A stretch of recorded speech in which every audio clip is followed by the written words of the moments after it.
يا أبا عبد الله يا أبا عبد الله. أعوذ بالله من الشيطان الرجيم. بسم الله الرحمن الرحيم. الحمد لله الذي نور قلوب العارفين بنور معرفته وأثبت فؤاد أنبيائه وأوليائه بقصص الأنبياء والمرسلين وأكمل إيمان المسلمين والمؤمنين بولاية علي أمير المؤمنين عليه السلام. اللهم صل على محمد وآل محمد.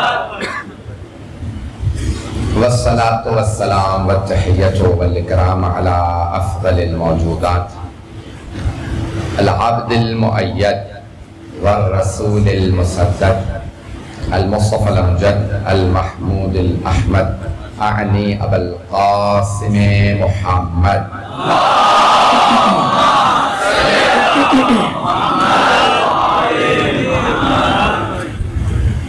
وعلى روحه ونفسه وسهره ووسيه سيد الأتقياء والأصفياء مولى الموالي إمام المتقين علي بن أبي طالب. اللهم صل على محمد وآل محمد وعلى أوصيائه لا سيما بقية الله في الأرضين روحي وأرواح العالمين لتراب مقدمه الفداء واللعنة الدائمة على أعدائهم أجمعين من الآن إلى قيام يوم الدين. أما بعد فقد قال رسول الله صلى الله عليه وآله وسلم مثل أهل بيتي كمثل سفينة نوح من ركبها نجا ومن تخلف عنها غرق. صلوات على محمد وعلى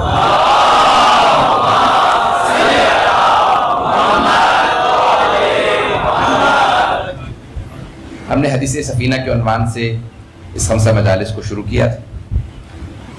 سلسلے کی تیسری مجلس ہے. حدیث سفینہ احادیث متواترہ میں سے ہے. میں نے کل حدیث کی اقسام کو پیش کیا تھا اور کہا تھا اعتبار کے لحاظ سے سند کے لحاظ سے جب حدیث کے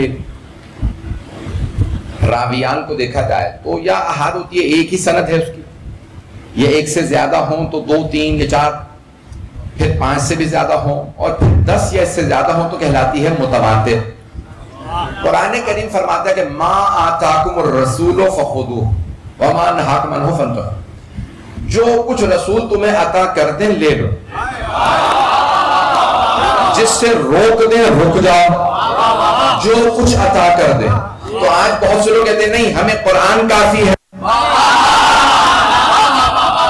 تو خود قرآن ہی کہہ رہا ہے قرآن کافی نہیں, جو کچھ رسول عطا کر دیں لے لو بغیر چونو چنا بغیر اعتراض کے. یہ نہیں کہہ سکتے یا رسول اللہ مجھے آپ سے یہ قبول ہے یہ قبول نہیں. قرآن تو آپ سے میں لے لوں گا لیکن مجھے اہل بیت نہیں چاہیے یا مجھے حدیث نہیں چاہیے تو حدیث کو بھی قبول کرنا ہوگا اہل بیت کو بھی قبول کرنا ہوگا. حدیث ثقلین میں بھی دیکھ ہماری جو سب سے بڑی کتاب مانی جاتی ہے ولایت کے موضوع پہ, نوجوانوں کے لیے بچوں کے خاص طور سے پیش کر رہا ہوں. شیعہ مکتب کے اندر ولایت کے موضوع پہ بے انتہا کتابیں لکھی گئی. بڑی چند کتابوں کے نام یاد کر لیجئے تاکہ آپ کو ہمیشہ یاد رہیں. بڑی کتابیں یعنی بڑی سے مراد ہیں زخم بھی بہت زیادہ یعنی زخیم ہیں, بڑی بڑی ان کی جلدیں ہیں اور ان میں محنت بھی علماء نے بہت کی. بعض اوقات اوراق زیادہ ہوتے ہیں کیفیت اچھی نہیں ہوتی, لیکن بعض اوقات اوراق بھی زیادہ ہوتے ہیں کیفیت بھی بہت زیادہ ہوتی ہے. تو ہماری سب سے بڑی معتبر کتاب اور یہ بھی آپ لوگوں کو اعزاز حاصل ہے وہ سرزمین برصغیر سے لکھی گئی, لکھنؤ کی سرزمین سے 1200 سال یا 1400 سال میں سب سے بڑی کتاب مانی جاتی ہے ابقات الانوار. عین بے قاف الف تے ابقات جمع انوار نور کی جمع, نور کی جمع بھی انوار ہے اور نور کی. نور کہتے ہیں سفید پھول کو, ابقات کہتے ہیں خوشبو کو, سفید پھولوں کی تو انہوں نے ان سے پوچھا یہ آپ نے کیا کتاب کا نام رکھا؟ سفید پھولوں کی خوشبو. تو کہا ولایت کے سفید پھولوں کی خوشبو. بہت ضخیم کتاب ہے. مرحوم میر سید حامد حسین موسوی نے، مرحوم علامہ آیت اللہ میر سید حامد حسین موسوی. جب یہ کتاب نجف اشرف پہنچی تھی تو مرزا سید حسن شیرازی کا دور تھا، 100 برس پہلے. بہت بڑے مرجع گزرے جنہوں نے انگریزوں کی پوری مونوپولی کو ختم کیا تھا تمباکو کی. تو انہوں نے کتاب کو کچھ دیر پڑھا، 1 گھنٹے تک پڑھتے رہے. اس کے بعد ایک مرتبہ اٹھے، لکھنؤ کا رخ کیا اور کہا السلام علیکم، انگلی کے اشارے سے سلام کیا. تو کچھ کہتے ہیں انہوں نے کتاب کو سلام کیا، کچھ کہتے ہیں مؤلف کو سلام کیا. کہا کیا بات ہے، کتاب کو دیکھے کیا پہلی جلد دیکھی تھی صرف. کہا اگر شیعوں میں کتاب لکھی جائے تو ایسی لکھی جائے. طبقات الانوار فارسی میں ہے، عربی میں ہے. اس کا خلاصہ عربی میں کیا گیا ہے 20 جلدوں. گھبرا گیا تھوڑا. خلاصہ تلخیص سمرائزیشن اس کی ہے 20 جلدوں میں، 20 والیومز کے اندر، طبقات الانوار عربی کے اندر. تو آپ سوچئے کتنی محنت کر کے. تو انہوں نے حدیث ثقلین کو، انی تارک الفیکم ثقلین کتاب اللہ و عترتی اہل بیتی، یہ رسول خدا نے حدیث بار بار دہرائی ہے. حجۃ الوداع پہ دہرائی، واپسی پہ دہرائی، پھر بستر شہادت پہ دہرائی. تو مختلف الفاظ سے دہرائی ہوگی کہ میں تمہارے درمیان 2 گرم قدر چیزیں چھوڑے جا رہا ہوں. ثقلین کہا، پھر کہا خلیفتین، پھر کہا امرین، لیکن ہر دفعہ کہا قرآن و اہل بیت. میر سید آیت اللہ میر حامد حسین موسوی نے لکھنؤ سے جب کتاب لکھی ہے طبقات الانوار تو 6 جلدیں صرف حدیث ثقلین پہ لکھے. 6 جلدیں 502 اہل سنت کے علماء کی کتابوں سے حوالے دیے. 502 علماء سے 124 صحابہ سے ثابت کیا کہ راوی ہے. کہنا بڑا آسان ہے. تو انہوں نے بڑی زحمت کر کے کتاب لکھی ہے. اسی میں پوری جلد لکھی ہے حدیث سفینہ پہ، کیونکہ میرا موضوع حدیث سفینہ ہے. حدیث غدیر کو ثابت کیا. تو ولایت کے موضوع پہ میں کہہ رہا تھا بڑی بڑی کتاب. طبقات الانوار، ہمارے بچے نام یاد رکھ، طبقات الانوار میر حامد حسین موسوی. ابھی بھی ان کا خاندان لکھنؤ میں موجود ہے اور ان کی نسل میں علماء ہیں. ناصر الملت کے والد تھے، پھر ان کے پوتے سعید الملت اور کہاں. تو اب عزیزان گرامی یہ دوسری کتاب مانی جاتی ہے احقاق الحق شہید ثالث، وہ بھی آگرہ میں دفن ہے. ایران کے عالم تھے، مغلوں کی دعوت پہ آئے تھے. ملکہ نے بلایا تھا، نام نور جہاں تھا، وہ شیعہ تھی. اس کے شوہر کے دربار میں جو علماء تھے بہرحال انہوں نے کتابیں بہت سی لکھی، مجالس المومنین، لیکن ان کی کتاب تھی احقاق الحق، حق کو حق ثابت کرنا. کتاب کا نام رکھا، 19 جلدوں پہ لکھی، 19 جلدوں پہ، اور مولا علی کی ولایت کو ثابت کیا، خلیفہ بلا فضل ہونے کو ثابت کیا. ولایت کے موضوع بھی بہت بڑی کتاب ہے، 19 جلدوں پہ انہوں نے لکھی. ایک میں 3 کتابوں کو حوالے دے رہا ہوں، وہ بھی بڑی ذمہ داری کے ساتھ ہوں. میں نے نام لے دیے. پہلی طبقات الانوار، دوسری احقاق الحق، قاضی نور اللہ شوشتری، سید نور اللہ شوشتر ایران کا ایک چھوٹا سا شہر ہے تو جہاں حضرت دانیال کی قبر ہے، نبی دانیال کی. شوشتر عربی میں کہتے ہیں توستر، فارسی میں کہتے ہیں شوشتر. تو شوشتری شوشتر کے رہنے والے تھے، اس لیے قاضی سید نور اللہ مرعشی شوشتری. تو شہید ثالث، مزار شہید ثالث آگرہ میں ہے، جہاں پہ تاج محل بھی ہے. بہرحال وہیں پہ مزار شہید ثالث بھی قریب میں، وہاں بہت بڑا ہر سال بہت مجالس ہوتی ہیں. توجہ ہے کہ میرے ساتھ؟ بسم اللہ. میں ٹیکنیکل چیزیں پیش کر رہا ہوں. احقاق الحق کا نام یاد رکھیں. تیسری کتاب کا یاد نام رکھیں گے، یاد ہمارے نوجوان، الغدیر. کتاب کا نام ہی ہے الغدیر، پورا نام ہے الغدیر فی الکتاب والسنت والادب. کتاب سے مراد اللہ کی کتاب، سنت نبوی اور ادب یعنی شعراء نے. غدیر پہ کیا کچھ کہا اس زمانے کے شعراء نے عربی میں. توجہ، انہوں نے کتاب کا 20 جلدوں پہ 11 جو چھپی ہیں، 9 ابھی باقی ہیں کیونکہ سلطان کی وجہ سے نہیں چھپ سکی. انہوں نے 35 سال زندگی کے وقت کر دیے تھے، پوری دنیا میں گئے. میر حامد حسین موسوی کی لائبریری میں گئے، لکھنؤ گئے، پوری دنیا میں سفر کیا، الازہر گئے، ہر جگہ گئے، جہاں جہاں پتا تھا کتاب خانے ہیں، لائبریریاں، وہاں سب جگہ گئے. اور کتاب لکھی علامہ امینی نے، علامہ عبد الحسین امینی.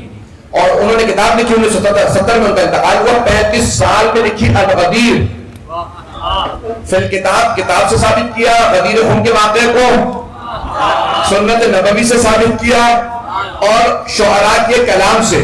شاعری ہوتی ہے تخیل پہ بیس, اس کی بنیاد ہوتی ہے تخیل پہ. تخیل یعنی خیال, شاعری خیال سے متعلق ہے. تو انہوں نے کہا کہ 1000 سے زیادہ شعراء نے غدیر پہ قصیدے کہے ہیں. اس زمانے کے شعراء سے لے کے آج تک تو کچھ نہ کچھ تو ہوا ہے غدیر میں.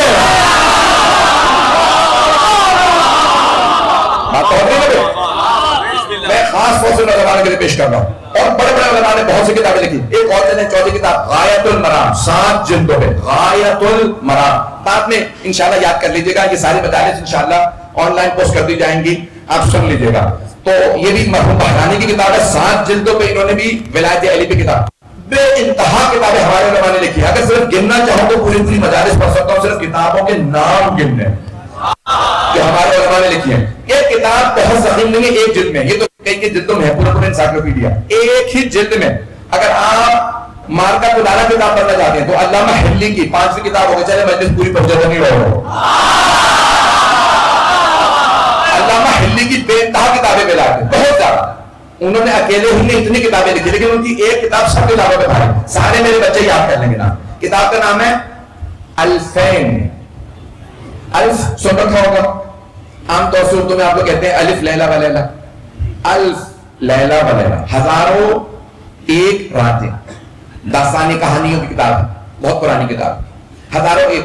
تو الگ گرامی ہے, 1001 نائٹس انگریزی میں بھی ترجمہ ہوا, دنیا بھر کی کتاب. یہ کہتے ہیں الف, الف کہتے ہیں 1000 کو. تو انہیں کتاب رکھی ہے, کتاب کا نام رکھا الفین, 2000. کتاب کا نام ہے 2000, الفین 2000. جب وہ آئے تھے ایران, بادشاہ اس وقت کسی اور مسلک سے تھا, تو انہوں نے طلاق کا مسئلہ حل کیا. اس کے بعد بادشاہ شیعہ ہوا, تو اس نے کہا کہ بھئی آپ مجھے علی کی عصمت پہ, علی کی ولایت پہ, خلیفہ بلا فضل ہونے پہ, امامت پہ کتاب لکھ دیں. تو چند ہفتوں میں بیٹھ کے انہوں نے کتاب لکھی. کتاب کا نام رکھا 2000. تو بادشاہ نے پوچھا یہ 2000 کا کیا مطلب تھا؟ 1000 دلیلیں دی ہیں علی کی افضلیت پہ, 1000 دلیلیں دی ہیں علی کے بلا فضل ہونے پہ.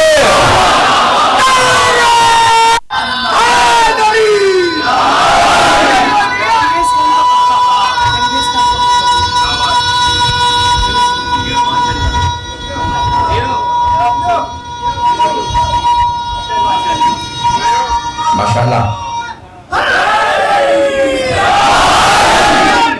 توجہ ہے نہیں کیا. تو سلطان محمد خدا بندہ نام تھا اس بادشاہ کا جس نے تقاضا کیا تھا, اور وہ ہلاکو خان کا پوتا تھا. ہلاکو خان چنگیز خان کا پڑپوتا تھا. اب شجرہ واضح ہو گیا. تو یہ سلطان محمد خدا بندہ نے تقاضا کیا اور علامہ حلی نے کتاب لکھی. تو یہ اتنی کتابیں ہمارے موجود ہیں. میں انشاءاللہ پیش کرتا ہوں آج کے حدیث سفینہ سے ثابت کیا ہوتا. 90 طرق سے, 90 اسناد سے متواتر ثابت کیا. صاحب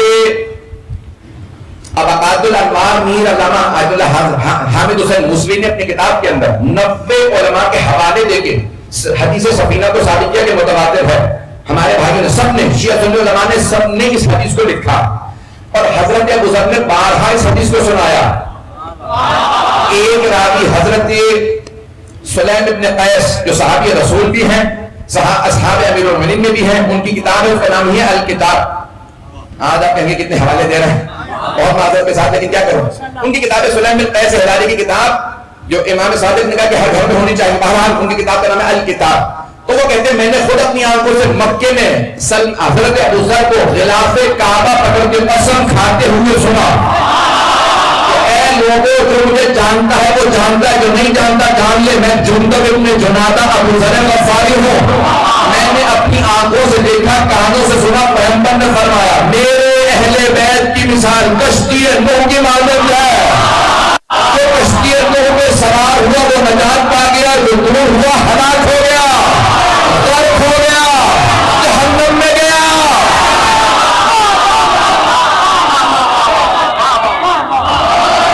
بات پڑھ لے جائیں گے.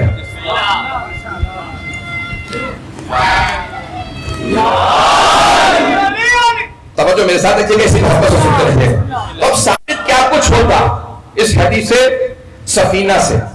اگر آپ حدیث ثقلین حدیث سفینہ دونوں حدیثوں کو ساتھ ساتھ رکھیں کہ پیغمبر فرما رہے ہیں 2 گنا قدر چیزیں چھوڑے جا رہا ہوں, میرے بعد کبھی گمراہ نہیں ہوں گے, قرآن اور اہل بیت. اور پھر فرماتے ہیں میرے اہل بیت کی مثال کشتی نوح کی مانند ہے, کشتی نوح جیسی ہے, جو بھی سوار ہوا نجات پا گیا. تو ثابت کیا ہوگا اہل بیت کیا ہے؟ توجہ, سارے مت میں بھی توجہ. تو ثابت کیا ہوگا؟ پیغمبر فرما رہے ہیں 2 گنا قدر, قرآن اور اہل بیت. قرآن چھوڑے جا رہا ہوں اہل بیت, تو قرآن ہے ہر تحریف سے پاک, ہر عیب سے پاک, ہر شک سے پاک. اور اگر کوئی اس کا ہم پلہ ہو,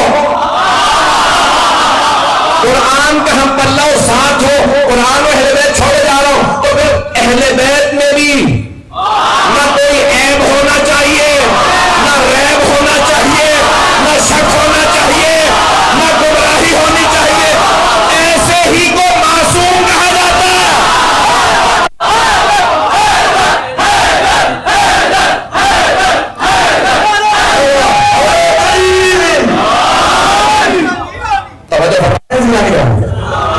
تو آپ پیغمبر اسلام فرما رہے ہیں 2 گنا قدر چیزیں چھوڑے جا. پھر فرماتے ہیں میرے اہل بیت کی مثال کشتی نوح کی مانند, جو بھی سوار ہوگا وہ نجات پا جائے گا.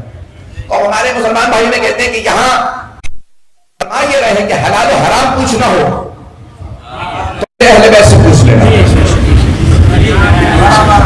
مسلمانوں نے پورا زور دیا کہ حدیث ہے, توجہ ہو مجھ میں. تو ہمارے تمام مسلمان بھائی یہ کہتے ہیں کہ حبیب خدا یہ فرما رہے ہیں میرے اہل بیت کشتی نوح کے مانند ہے, تو مراد یہ ہے حلال و حرام پوچھنا ہو تو اہل بیت سے پوچھ لینا کہ حلال بھی صحیح بتائیں گے, حرام بھی صحیح بتائیں گے. لیکن سیاست کا فیصلہ نہیں کیا. میں ڈھکے جو الفاظ میں پیش کر رہا ہوں, میں آگے بڑھنا چاہ رہا ہوں, حضرات آگے بڑھنے نہیں دے رہے, پہنچ جایا کیجیے. اب وہ کہتے ہیں کہ حلال و حرام ان سے پوچھ لینا, سیاست کا فیصلہ نہیں ہے. سیاست کا کھل کے بولتا ہوں, خلافت کا فیصلہ نہیں ہے. جو حلال بتائے گا حرام بتائے گا, جو نجات دلائے گا, نہ کبھی حلال غلط بتائے گا, نہ کبھی حرام غلط بتائے گا, تو کیا خلافت کے مستحق نہیں ہوگا؟ یعنی خلیفہ وہی چاہیے جو غلط بھی بتائے صحیح بھی بتائے. بات پہنچ رہی ہے کہ جو حلال حرام بتائے تو کیا وہ حقدار نہیں ہے منصب کا, وصایت کا, رسول خدا کے وسیع ہونے کا؟ توجہ ہے میرے ساتھ. اور میرا عقیدہ یہ ہے کہ ہمارے علماء نے سب نے لکھا کہ حدیث سفینہ سے اہل بیت کی عصمت ثابت ہو کہ یہ معصوم ہے, یہ کبھی لفظش نہیں کریں گے. جو حلال بتائیں گے ویسا ہی بتائیں گے جیسا ہوگا, جب حرام بتائیں گے تو ویسا ہی بتائیں گے جیسا ہوگا. اذان گرامی پیغمبر فرما رہے ہیں کہ یہ سب کچھ بتائیں گے. اور بہت سے مسلمان کہتے ہیں کہ یہاں پہ پیغمبر کہتے ہیں کہ حلال و حرام ان سے سیکھ لینا. سیاست کے فیصلے دوسروں کے پاس بھی جا سکتے ہیں, اور اگر سیاستدان خود بھی کہیں یہ نہ ہو تو ہم ہلاک ہو جاتے. خدا مجھے وہ دن میں دکھائے, میں نہیں کہہ رہا, ہر شیعہ کا عقیدہ تو ہے ہی. یہ کسی بہت بڑی ہستی نے کہا تھا جب مولا کے دربار میں فیصلہ تھا, دربار کسی اور کا تھا, انہوں نے کہہ دیا کہ سنسار کر دو. مولا نے کہا رک جا, سنسار نہیں ہو سکتی یہ. تو کہتا پروردگار مجھے وہ دن نہ دکھانا جب میں ہوں ابو الحسن نہ ہو.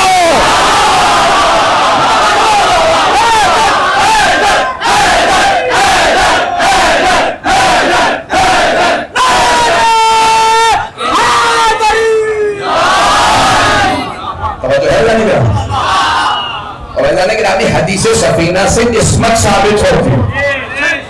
اہل بیت معصوم ہے اور رسول خدا معصوم ہے, اور جو رسول خدا کی جگہ پہ آئے اسے رسول خدا جیسا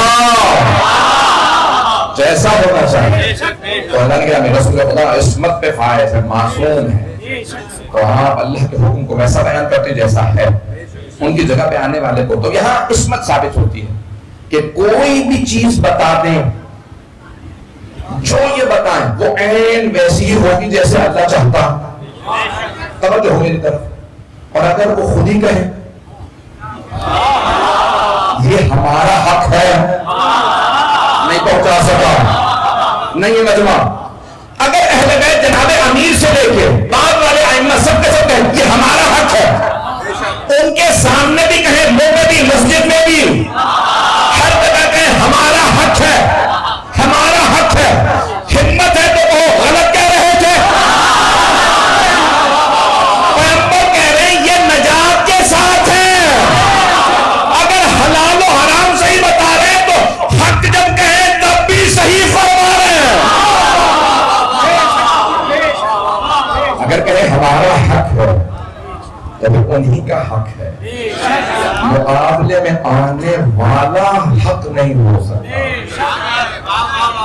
مجھے آج اتنی خوشی ہوئی کہ مسلسل 2 دن سے اہل سنت میرے پاس بڑی بڑی شخصیات ملنے کے لیے آ رہے ہیں, کیونکہ نہیں ہم اس بات کو مانتے ہیں کہ کوئی بھی علی کے ساتھ جنگ کرنے پہ آئے چاہے ہم ان کا احترام کریں لیکن حق علی کے ساتھ, حق علی کے ساتھ. تو میں نے کہا کوئی دلیل ہے آپ کے پاس؟ ہاں, کیونکہ پیغمبر خود فرما گئے تھے اپنی ازواج سے کہ یاد رکھنا علی مع الحق والحق مع علی. سبق واسی کے بتا, اگر کبھی کوئی علی کے خلاف جنگ بھی کرے تو یاد رکھنا حق علی ہی کے ساتھ. توجہ بھئی, ہم تو حدیث کو مانتے ہیں لیکن آج الحمدللہ ہمارے پڑھنے سے کم از کم لمحہ فکریت تو ہے نا, سب سوچنے پہ مجبور تو ہے. سب کا ماننا کہ علی حق پہ ہے, علی حق پہ ہے, ہر دور میں, ہر کے مقابلے میں.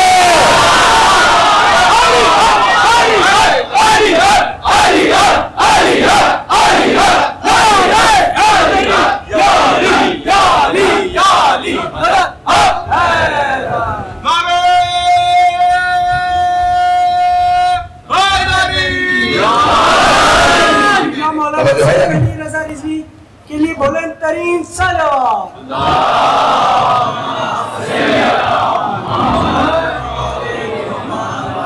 چلتے رہیں گے تو حدیث سفینہ سے عصمت ثابت ہوتی. کیا ثابت ہوتی؟ عصمت کسے کہتے ہیں؟ معصوم ہونے کو. جو فعل ہے معصوم خود, جو شخصیت ہو, اور عصمت جو اس کا پورا مصدر پروسیس ہے, انفیلیبلٹی. اب اردو میں کوئی اور لفظ نہیں ہے, ہم عصمت ہی استعمال کرتے ہیں. یہ معصوم ہے. بہت سے ہمارے بھائی کہتے ہیں محفوظ ہیں. محفوظ یعنی اللہ بچا لیتا, اور ہمارا عقیدہ یہ ہے نہیں, معصوم ہے, نہیں پہنچا سکا. محفوظ میں معصوم میں فرق ہے. محفوظ یعنی اللہ بچاتا ہے, معصوم یعنی اللہ نے بنایا ہی ایسا ہے.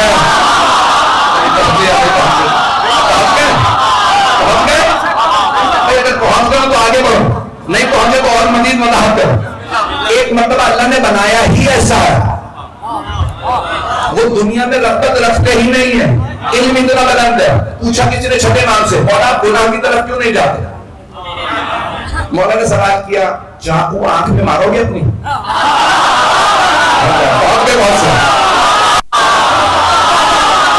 سوال کرنے والے سے مولا نے سوال کیا, چاقو سمجھتے ہیں نا, چھری, کیا کہتے ہیں؟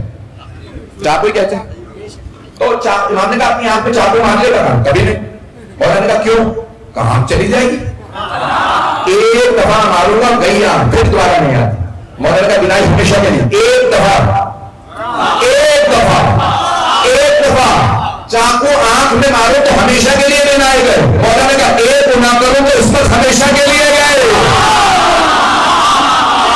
ایک دفعہ قسمت چلی, ایک گناہ سے قسمت چلی گئی, ایک گناہ سے ایک ہی گناہ کیا, اب معصوم نہیں رہا. بس ایک گناہ. بھائی عادل تو ہو سکتا ہے, مومن تو ہو سکتا ہے, متقی ہو سکتا, معصوم نہیں ہو سکتا. جس نے صرف ایک گناہ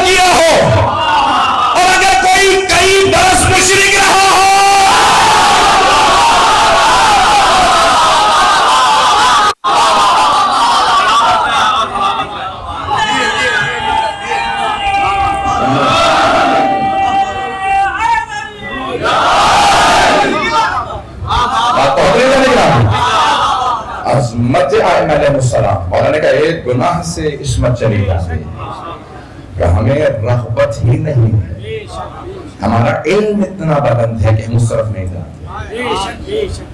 مولا نے کہا کہ کیونکہ تم جانتے ہو کیا ہوگا، اس چاقو کا نتیجہ کیا ہوگا جانتے ہو۔ کہا کوئی اپنے آپ کو پہاڑ سے نہیں گرائے گا، جانتا ہے کیا ہوگا؟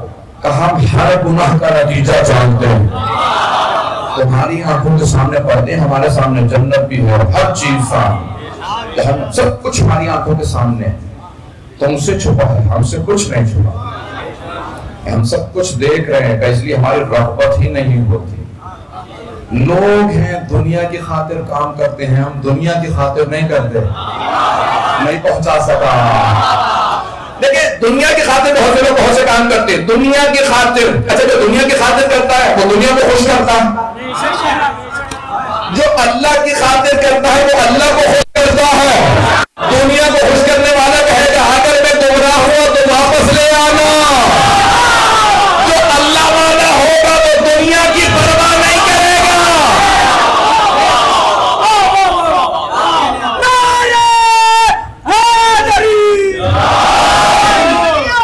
ممنون آپ کی محبتوں کا، جس محبت سے آپ نے سنا میرے مضمون، میں بات کو آگے بڑھانا تھا۔ اعلان گرامی حدیث سفینہ سے عصمت ثابت ہوتی۔ آئیں ذرا ایک دلیل علامہ حلی کی کتاب الالفین سے، تاکہ نوجوانوں کو اندازہ ہو۔ یہ تھوڑی علمی دلیل ہے، آپ کو فوکس کرنا پڑے گا، توجہ دینی پڑے گی تو بات سمجھ میں آئے۔ انہوں نے سب سے ان کا بڑا مسئلہ ہے نا علامہ حلی کا، وہ بہت ہی کنڈینس لکھتے ہیں، بہت تلخیص کر کے، خلاصہ کر کے، 2 صفحے کی بات ایک پیراگراف میں کرتے ہیں۔ بات پہنچا پائے؟ اب اس لیے سمجھنا بہت مشکل ہو جاتا ہے۔ دودھ کو آپ کاٹتے رہیے، بالائی بن جائے گی، کریم بن جائے گی، پانی ڈالتے جائیے اور دودھ بڑھتا چلا جائے گا۔ علامہ حلی کریم دیتے بے انتہا کنڈینس گفتگو کرتے ہیں، بہت زیادہ خلاصہ کر کے، اس لیے ان کو سمجھنا بہت مشکل۔ اب میں ان کی ایک دلیل دے رہا ہوں، انہوں نے 1000 دلیلیں دی ہیں مولا کے بلا فصل ہو۔ اب سوچئے کہ اتنا بڑا دماغ ہے، کنڈینس لکھا، اس کو باقاعدہ پھیلا کے لکھے تو کئی بہت بڑا انسائکلوپیڈیا بن گیا۔ تو انہوں نے ایک دلیل دی ہے کہ جناب امیر معصوم ہے، یا رسول خدا کے پہ یعنی ان کے وسیع کو معصوم ہونا چاہیے، کوئی بھی ان کی جگہ پہ اسے معصوم ہونا چاہیے۔ سنیے گا غور سے، سارے مجمع کے لیے پیش کر رہا ہوں۔ وہ کہتے ہیں کہ جانشین رسول خدا 3 عقلی دلیل سے ثابت کرتے ہیں، کہتے ہیں 3 ہی پاسبلٹیز ہیں، 3 امکان ہیں، یا لازم ہے، ضروری ہے، لازمی طور پہ گناہ کرے گا، یا ممکن ہے گناہ کرے، یا ناممکن۔ تو چوتھا امکان ہے، وہ تو بتا دیں، صرف 3 امکان ہے، یا لازمی طور پہ گناہ کرے گا، لازم ہے، یا ممکن ہے گناہ کرے، یا ناممکن ہے۔ وہ کہتے ہیں اگر لازمی ہے کہ گناہ کرے تو امت سے بدتر ہے، کیونکہ امت پہ بھی ممکن ہے گناہ کرے، ممکن ہے گناہ نہ کرے۔ تو کہتے ہیں جو جس پہ لازمی ہو کہ گناہ کرے تو امت سے بدتر ہے، جو امت سے بدتر ہو، امت کا پیشوا کیسے ہو سکتا ہے؟ پہنچ گیا، پہنچ گیا، پہنچ گئے۔ خدا کی قسم میں توقع نہیں کر رہا تھا۔ کراچی کو سلام ہے، آپ سب کو سلام ہے۔ میں حوضے میں بھی پڑھاتا ہوں نا، مجھے آدھا گھنٹہ لگتا ہے۔ طلباء کو بھی سنا آتا جانے کے نامی یہ عصمت پہ دلیل علامہ حلی کی، میں سوچ نہیں سکتا تھا کہ 2 منٹ میں پہنچ جاؤں۔ سارے مجمع کی دوبارہ توجہ بھی نہیں پہنچے، وہ بھی پہنچ جائیں۔ تو علامہ حلی کہتے ہیں یا لازمی ہے گناہ کرے، یا ممکن ہے یا ناممکن۔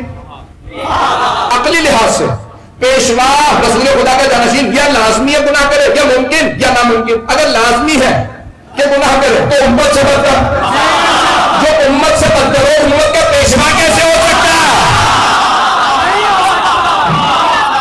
نمبر 2 دلیل، نمبر 2 کہاں جا رہے ہیں؟ دلیل نمبر 2 کہتے ہیں کہ ممکن ہے گناہ کرے، اگر ممکن ہے گناہ کرے تو امت جیسا ہے، جو امت ہی جیسا ہو تو اسے کیا ہو کہ امت کا پیشوا بنے؟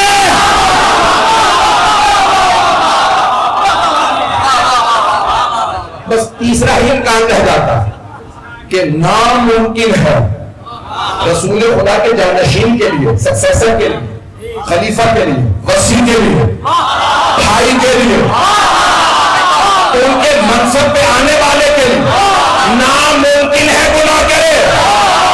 جس کے لیے ناممکن ہو گناہ کرے اسی کو تو معصوم کہتے ہیں۔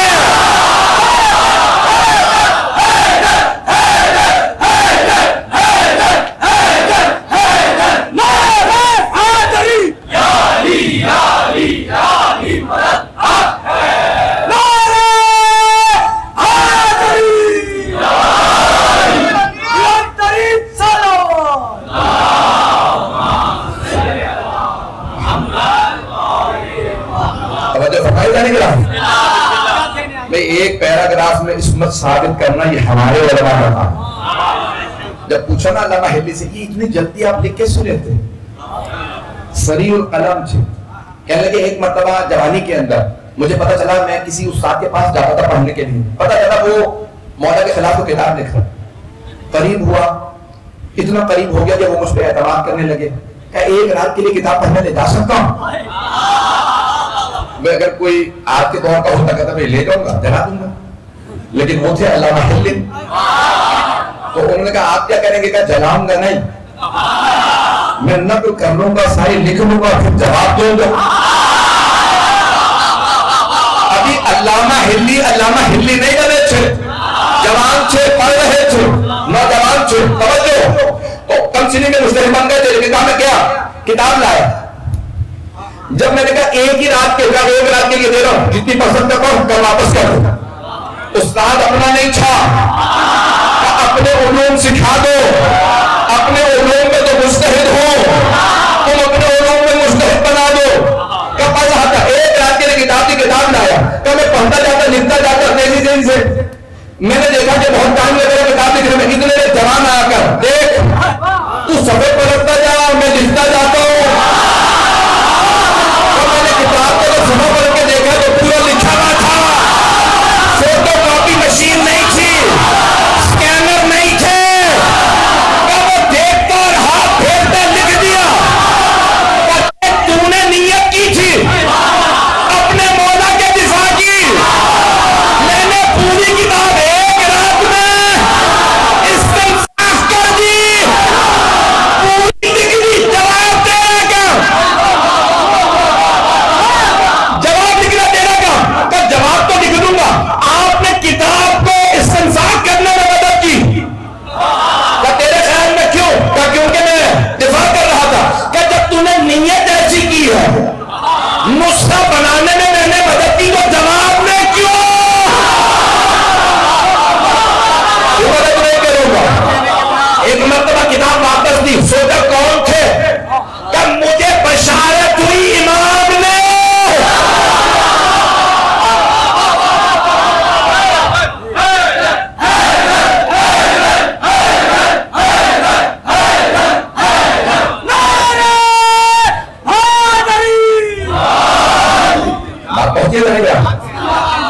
امام نے میری مدد کی ہے، میں نے نسخہ بنا دیا۔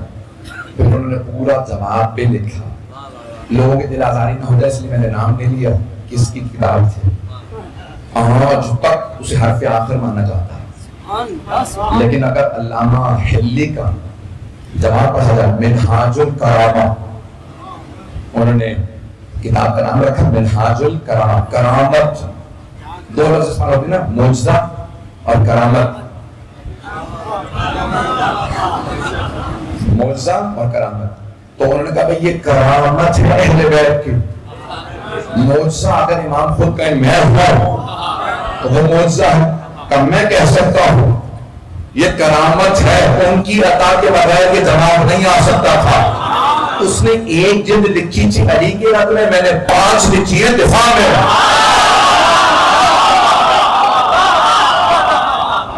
علامہ حلی اتنی بڑی ہستی کا نام ہے، انہوں نے عصمت ثابت کی ہے، حدیث سفینہ سے عصمت ثابت ہوتی ہے۔ ہم ائمہ اہل بیت کے ماننے والے ہیں، حبیب خدا فرما رہے ہیں کہ یہ جو بھی ان کے ساتھ وابستہ ہو جائے گا نجات پا جائے گا۔ ایسا نہیں کہ نامی اگر میں کسی لفظش خطاکار کے ساتھ وابستہ ہو جاؤں نہیں پہنچا سکا. میں کسی استاد کے پاس چلا جاؤں, آج کل تو استاد کوئی بھی معصوم نہیں, کسی استاد کے پاس پڑھو, وہ کچھ صحیح بھی پڑھائیں کچھ غلط بھی کرتے ہیں. ایسا نہیں کہ ہم پڑھا رہے ہیں غلطی بھی ہوگی, یہ ایسا ویسا, ایسا نہیں کہ مختلف چیزیں پڑھتے رہیں. آپ ایک نیم حکیم کے پاس چلے جائیں, وہ آپ کا پورا علاج خراب کر دے گا. کسی ایسے کے پاس پڑھنے چلے جائیں, نیم ملا,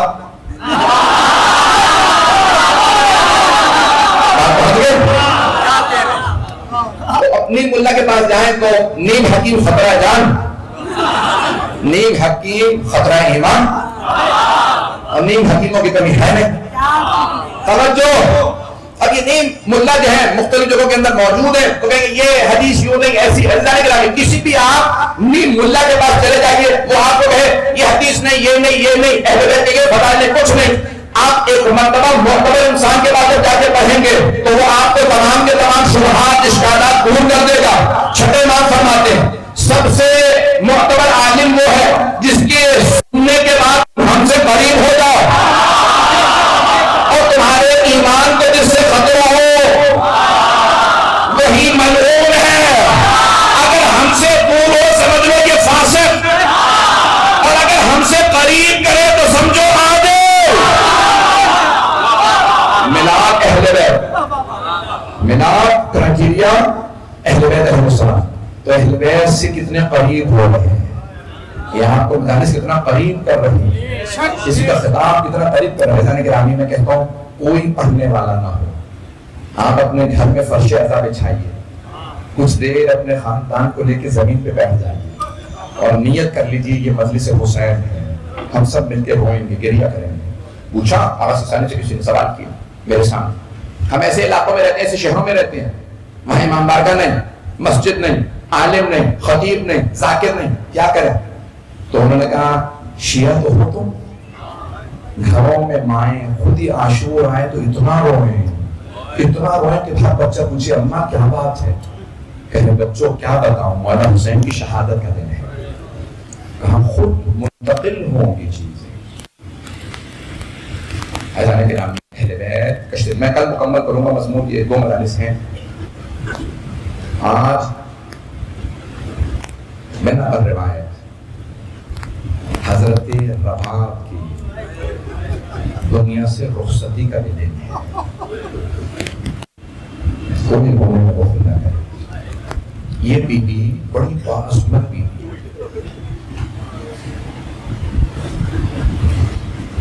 ان کا رتبہ مقام بہت زیادہ ہے.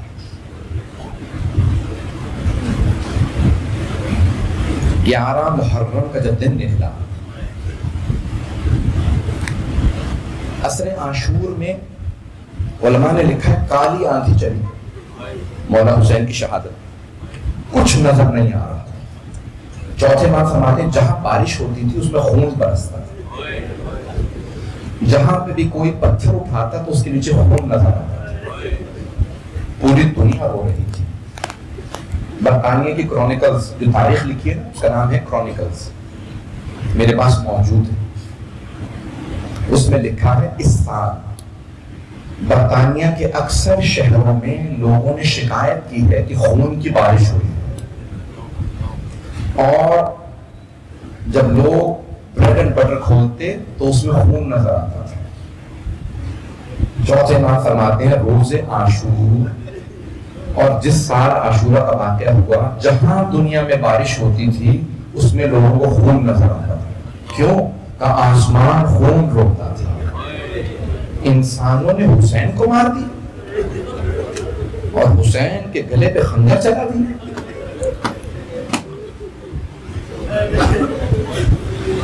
انہوں نے وجہ نہیں لکھی برطانیہ کی تاریخ میں ایسا کیوں ہوا, لیکن یہ چوتھے امام نے بتایا. ایزانے گرامی 11 محرم کا دن نکلا تو جناب 2 بیویاں کہتی کسی لاشے پہ نہیں گئے, جیسے ٹوٹی ہوئی تسبیح کے دانے بکھر جاتے ہیں, بیویاں میدان کربلا میں بکھر گئے. کوئی کسی لاشے پہ, کوئی کسی لاشے پہ, کوئی آواز دے کے کہتی ہائے قاسم, کوئی بیوی رو کے کہتی ہائے علی اکبر, کوئی بیوی پکار پکار کے کہتی ہائے ابا. بیویوں مختلف شہداء کے لاشوں پہ، لیکن روایت میں ہے، تاریخ میں ہے 2 بیویاں کسی لاشے پہ نہیں گئے، وہ صرف مولا حسین کے لاشے پہ ہیں۔ وہ 2 بیویاں کون ہیں؟ پہلی ہے جناب زینب کو بابا، جناب زینب کسی لاشے پہ نہیں گئے، بیوی کے ہاتھ بندھے ہوئے تھے، بیوی نے رو کے آواز دی، جناب سید الشہداء کا طواف کرتے ہوئے، صلی علیہ ملک السماء، نانا ذرا آنکھ دیکھیں، ہاں حسین مرمل بالدماء، نانا حسین کے پورے جسم سے خون بہ رہا، نانا یہ آپ کے دوش پہ سوار ہونے والا ہے۔ پھر ایک مرتبہ رو کے کہا، اماں ذرا آنکھ دیکھیں، آپ نے وصیت کی تھی حسین کے گلے کا بوسہ دینا۔ مولا سجاد کہتے ہیں ایک نگینے کے برابر جگہ نہیں تھی میرے بابا کے جسم جہاں میری پھوپھی بوسہ دے سکتی۔ پوچھا کہ مولا کیسے بوسہ دیا؟ تو مولا سجاد فرماتے ہیں میری پھوپھی نے میرے بابا کے کٹے ہوئے گلے پہ لبوں کو رکھا، رو کے کہا، اماں میں نے آپ کی طرف سے حسین کا بوسہ دے دیا۔ حضرتکم اللہ، حضرتکم مجھے جناب رباب کے مسائل پڑھنے ہیں۔ دوسری بیوی ہے جناب رباب جو کسی لاشے پہ نہیں گئے، آئیں جناب رباب مولا حسین کے لاشے پہ۔ راوی کہتا ہے بیوی کی آنکھیں رو رو کے پتھرا چکی تھی، آنسو خشک ہو گئے تھے۔ بیوی نے رو کے ایک مرتبہ بلند آواز سے کہا، میرے آقا حسین ہے، میرے مولا حسین ہے، اگر میرے سر پہ چادر ہوتی میں آپ کو چادر کا کفن دے دوں، اگر میرے ہاتھ کھلے ہوئے ہوتے میں اپنے ہاتھوں سے آپ کے لاشوں پہ سایہ کروں۔ میرے مولا میں آپ کے لاشوں کو تپتی ریت پہ چھوڑ کے جا رہی ہوں، جب تک زندہ رہوں گی کبھی سائے میں نہیں بیٹھوں۔ میں جانتی ہوں آپ کو شہادت سے پہلے پانی نہیں پلایا ہے، مولا میں قسم کھا کے کہتی ہوں جب تک زندہ رہوں گی کبھی ٹھنڈا پانی نہیں پیوں۔ حضرتکم اللہ، بس پہ بیوی نے معمول بنا لیا، جیسی صبح ہوتی نا ایک کوزے میں پانی لیتی، دھوپ میں رکھ دیتی اور خود بھی دھوپ میں بیٹھ جاتی، ایک ہاتھ سر پہ رکھتی کہتی واہ حجاب، دوسرا ہاتھ سینے پہ رکھتی کہتی واہ حسین۔ ایک مرتبہ جناب رباب نے معمول بنا رکھا ہے، بس بھئی رہائی مل گئی، بیویاں قید سے رہا ہوئی، جیسے رہائی ملی بیویاں رو رہی ہیں، گریہ کر رہی ہیں۔ آپ جانتے ہیں نا رہائی ملنے پہ لوگ خوش ہوتے ہیں، لیکن اہل بیت رہائی ملنے پہ رو رہے تھے۔ بس بھئی ایک مرتبہ 3 دن گزر گئے، مولا سجاد نے کہا یزید شہداء کے سر واپس کر۔ جب شہداء کے سر واپس آنے لگی نا، پہلا جو سر آیا بڑا ننھا سا سر، جناب رباب نے بوکے کا دامن پھیلایا، کہا لاؤ علی اصغر کا دامن، اور ایک مرتبہ جناب علی اصغر کو دیکھ کے فرمایا علی اصغر مثلو کا انہر، اے علی اصغر کہ آپ جیسے بچوں کو بھی نہر کیا جاتا، اے علی اصغر اونٹوں کو نہر کیا جاتا۔ اگر دیکھ سکے تو دیکھیں، نہیں تو آنکھیں بند کر کے ذرا شام چلیے۔ اتنے میں ایک بہت ہی خوبصورت سا آیا، جناب لیلا نے کہا علی اکبر، بیٹا میرا آپ کے بغیر جینا بڑا مشکل۔ اتنے میں سر آتے رہے، ایک سر نیزے سے نہیں اتارا گیا، وہ تھیلے سے نکالا گیا۔ ایک مرتبہ جناب ام کلثوم آگے بڑھی، کہا لاؤ عباس کا سر مجھے دے دو۔ کسی نے پوچھا کیا بات ہے تم نے یہ سر نیزے میں بلند کیوں نہیں کیا؟ تو کسی نے کہا کہ سر میں اتنے گرز لگے ہوتے ہیں۔ حضرت بس میں چلیں گے اتنے میں شام کے مسائل سن لیجئے، اب وقت نہیں رہے، آخری 2 مدارس 3 مدارس 2 مدارس رہے، کل آخری شب ہوگی نا صبح کی۔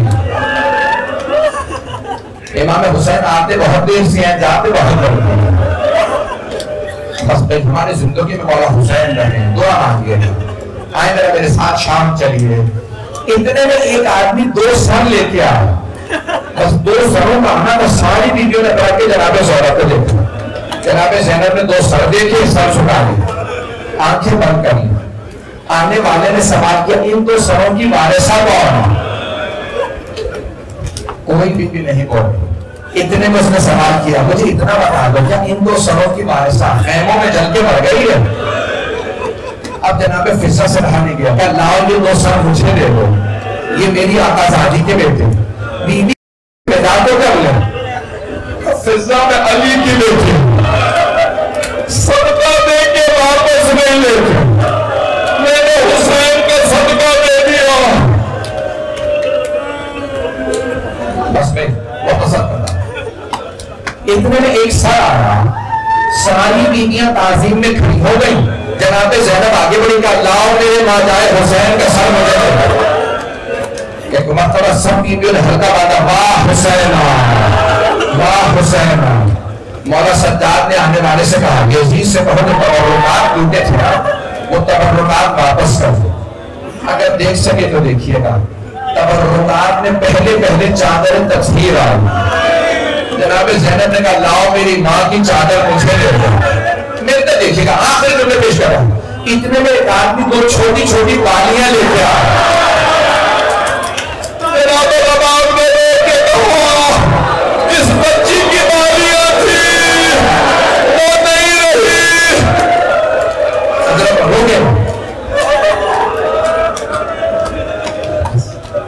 بس میرے بھائی بات برداشت میرے بچے برداشت نہیں کر رہا، چلے میرے ساتھ، بس نہیں میرے سارے مسائل ختم کر دیں 2 سے 4 منٹ میں تو بہت لمبے مسائل پڑھتا ہے۔ رہائی ملی 3 دن بیویاں شام میں روتی رہی، 3 دن گزرے مولا سجاد نے کہا ہم کل مدینے واپس چلے جائیں، یزید نے کہا بشیر بن جذب نے مدینے چھوڑا، یزید ڈرتا تھا کہیں انقلاب نہ آ جائے بغاوت نہ ہو جائے، ایک مرتبہ قافلہ چلا، بشیر نے آواز دی چند دن گزر کر اے سید سجاد یہاں سے راستہ مدینے بھی جاتا ہے کربلا بھی جاتا ہے، بس بیویوں کے کانوں میں آواز آئی کربلا کی، سب تو اپنے رہے اے سید سجاد ہم لاشیں دھوپ میں چھوڑ کے آئے ہیں، ہم نے قبریں نہیں دیکھی، ہمیں کربلا لے چلو، ہم نے قبروں کی زیارت نہیں کی۔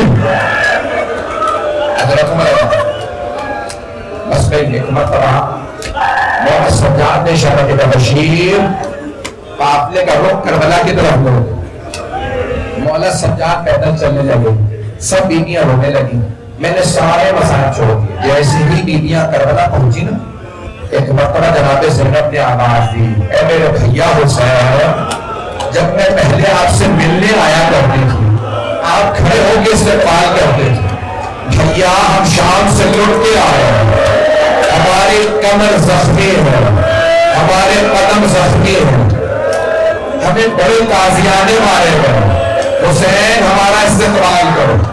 مولا سجاد نے کہا پھپھی اماں میں بتاتا ہوں میرے بابا کی قبر کہاں ہے، پھپھی کا ہاتھ پہ لگا پھپھی اماں یہاں میرے بابا کی قبر ہے، ساری بیویاں قبر میں بہر میں گر گئے، بدن کا آواز سے ہونے لگی واہ حسین واہ حسین۔ مولا نے دیکھا کہیں ایسا ہو کہ کوئی بیوی روتے روتے مر جائے، آگے بڑھے پھپھی کا بازو پکڑا کہ پھپھی اماں بس کیجیے اور کوئی بیوی مزید نہ رہے، سب بیویاں قبر سے اٹھی، جناب زینب نے پوچھا بیٹا سجاد یہ میرے بھائی کے ساتھ والی قبر کس کی ہے؟ پھپھی اماں یہ میرے بھائی علی اکبر کی قبر ہے۔ ساری بیویاں دوبارہ قبر پہ گر گئی، جب گریا کر رہی تھی مولا سجاد نے پھر روکا کہ بس کیجیے، پھر پوچھا یہ گنجے شہرہ میں کس کس کی قبر ہے؟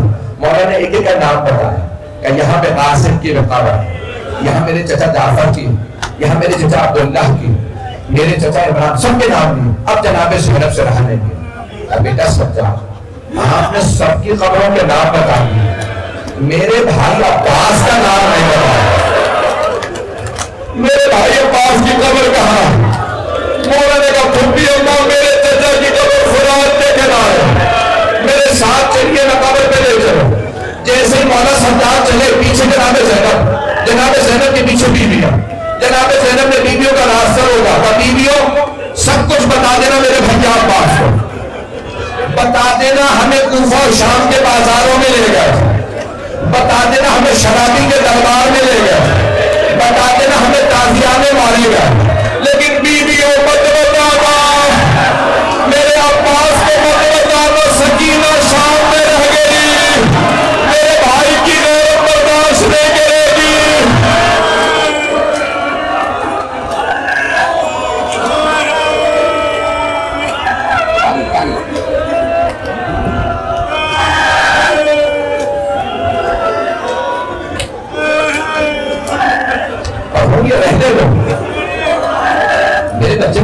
نہیں کر پا رہے. 2 جملے اور سن لیتے. 3 دن گزر گئے کربلا میں بیویوں کو روتے ہوئے. مولا سجاد نے کہا پھوپھی اماں بیویوں سے کہتے کل صبح مدینے چلے جائیں. ایک مرتبہ مولا سجاد نے پوچھا پھوپھی اماں بیویاں تیار ہیں؟ بیٹا سجاد سب بیویاں تیار ہیں لیکن آپ کی ماں رباب تیار نہیں.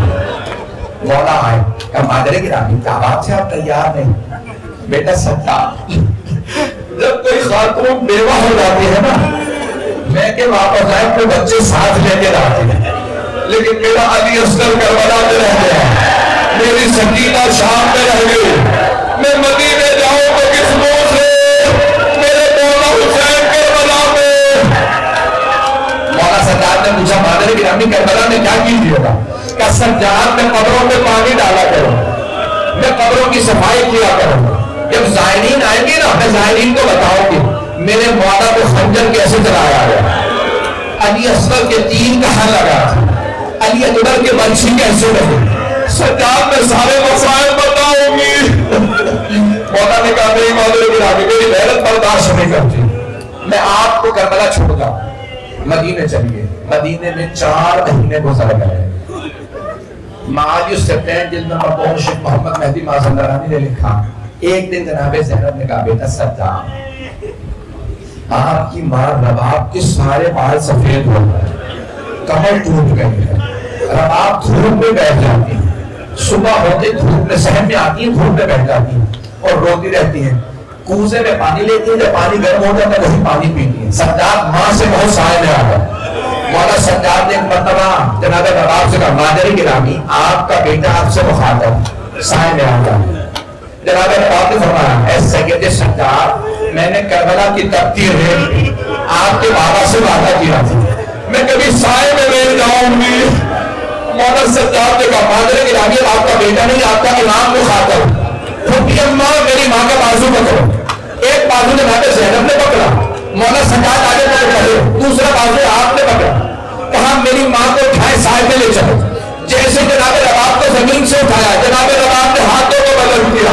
پروردگارا میرے وعدے کی لاج رکھ لے, میں نے تیرے حسین سے وعدہ کیا تھا میں سائے میں نہیں جاؤں گی. مولا سجاد نے کہا پھوپھی اماں میری ماں کو لٹا دے, ان کی روح پرواز کر گئی.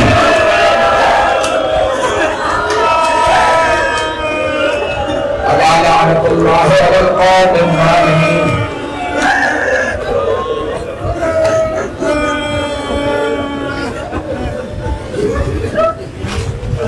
وَسَيَعْلَمُ الَّذِينَ ظَلَمُوا أَيَّ مُنْقَلِبٍ يَنْقَلِبُونَ. پروردگارہ بہت سے لوگوں نے التماس سے دعا کی. منال حسین کی والدہ بہت سخت بیمار ہیں, مصور عباس کی زوجہ بیمار ہیں, نوح خان سے ناصر حسین زیدی صاحب اور علی یزدان صاحب سب بہت علیل ہیں. پروردگارہ سب کو جناب رباب کے مصائب کے صدقے میں شفاعت کاملہ دلائیں جائیں. ہاتھوں کو بلند کیجئے گا. پروردگارہ تجھے واسطہ اس اجڑی ماں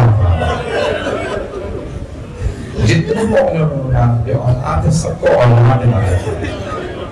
پروردگارہ اولاد والوں کی اولاد کو نیک و صالح دے. ہمارے یہ جتنے بھی بزرگ ہمارے جوان ہمارے بچے آنکھوں میں آنسو, پروردگار ان سب کی عزاداری اپنی بارگاہ میں قبول فرما. ہم سب کو زندگی میں امام زمانہ کا ظہور دیکھنا نصیب فرما. ہمیں ہمارے امام کے احوال و انصار میں شمار فرما. دشمنان اہل بیت کو نیست و نابود فرما. پروردگار جنت البقیع دوبارہ تعمیر ہوتا دیکھنا نصیب فرما. پروردگار تجھے واسطہ اپنے ذوالجلال کا کرونا وائرس کا خاتمہ فرما, مومنین کی حفاظت فرما. پروردگار جہاں جہاں ہلالی ہوئی تمام عزاداروں کی حفاظت فرما. جو ہاتھ بلند ہیں کسی کو ہاتھ نہ فرما. پروردگار واسطہ اس ماں کا جنہیں جناب علی اصغر کا بڑا نام تھا, جنہیں جناب سید الشہداء کا بڑا نام تھا. پروردگار ان بیویوں کی عظمتوں کا واسطہ ہمارے تمام اسیروں کو رہائی کی خبر عنایت فرما. پریشان حالوں کی پریشانیاں دور فرما. جتنے بھی مقروضوں کے قرضے ادا فرما. پروردگار ہم سب کو زندگی میں بار بار محمد وعلی محمد علیہ السلام کی زیارت نصیب فرما، آخرت میں ان کی شفاعت نصیب فرما۔ ربنا تقبل منا انك انت السميع العليم بحق محمد وعلى اله الطيبين الطاهرين المعصومين.